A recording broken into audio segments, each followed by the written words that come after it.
Welcome to Campfire Stories. Pull in close, friends, because tonight we are in the Ottawa Valley, that long green country of pine and river where Ontario leans against Quebec, and we are going to talk about the biggest man who ever walked it. Some called him Joseph Montferrand.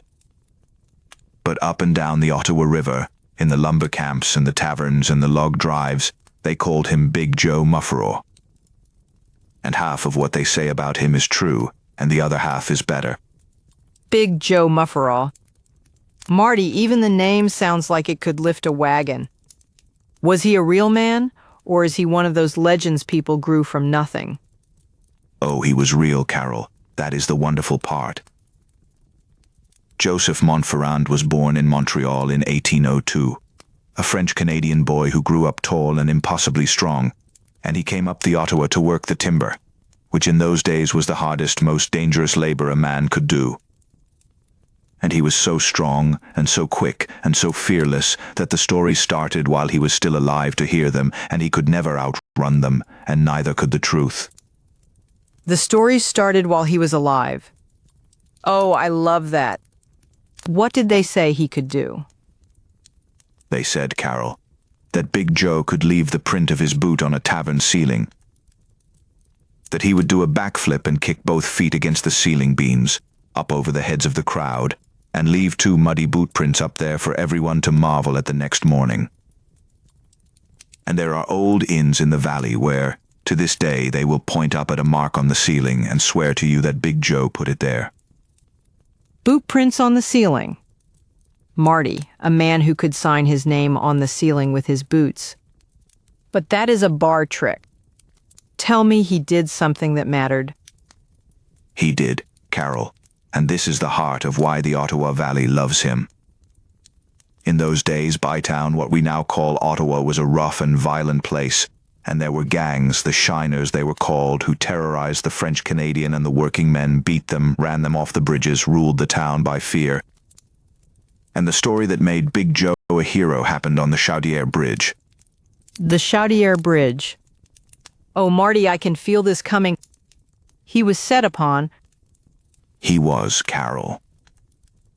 The way it is told, Big Joe was crossing that bridge alone when a whole mob of the shiners blocked both ends, penned him in the middle, 150 of them by some tellings, come to finally break the man they could not frighten. One man against an army on a narrow bridge over the roaring Chaudière Falls. 1 against 150. Marty, no man survives that.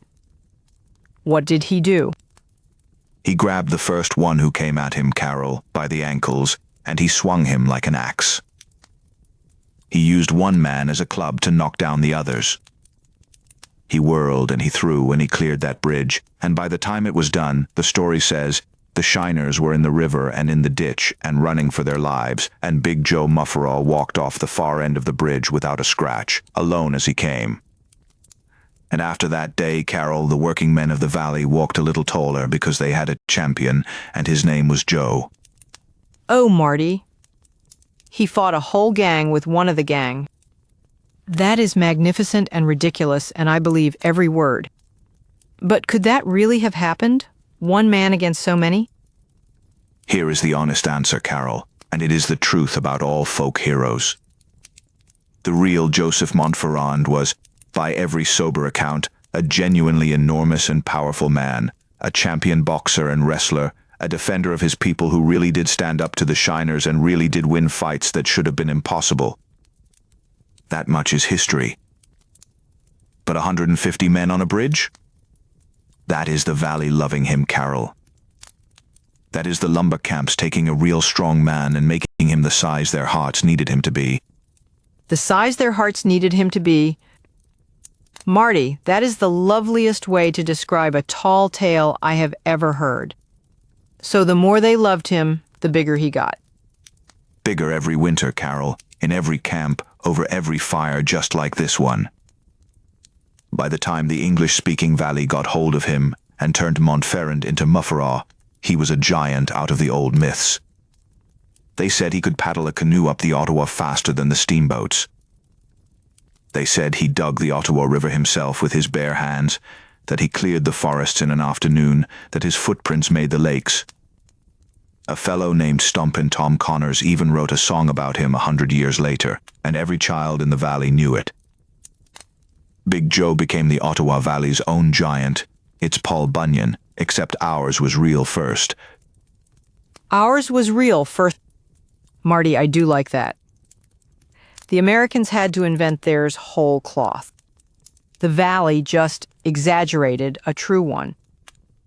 What became of the real Joe?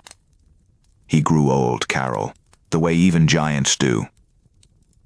Joseph Montferrand married, had a son, and died quietly in Montreal in 1864, an old man, long past his fighting days.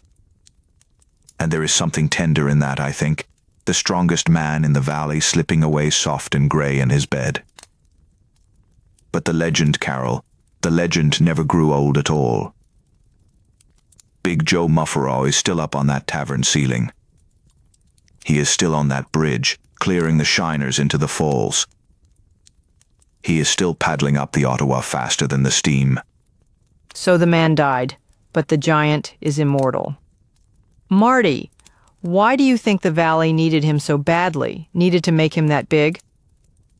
Because life in the Ottawa Valley was hard, Carol, and often cruel, and the working man was small and poor and pushed around, and along came one of their own who was none of those things, who could not be pushed, who stood on the bridge and would not move. And when your own life is a struggle against things bigger than you, it helps more than you can say to know that once there was a man from your own country who was bigger than all of it. Big Joe Mufferaw is not really a story about strength, Carol. He is a story about dignity told very loud. I'm Marty Shepherd. And I'm Carol, and tonight I'm raising a glass to Big Joe, on the ceiling and on the bridge, and everywhere the valley still needs a giant.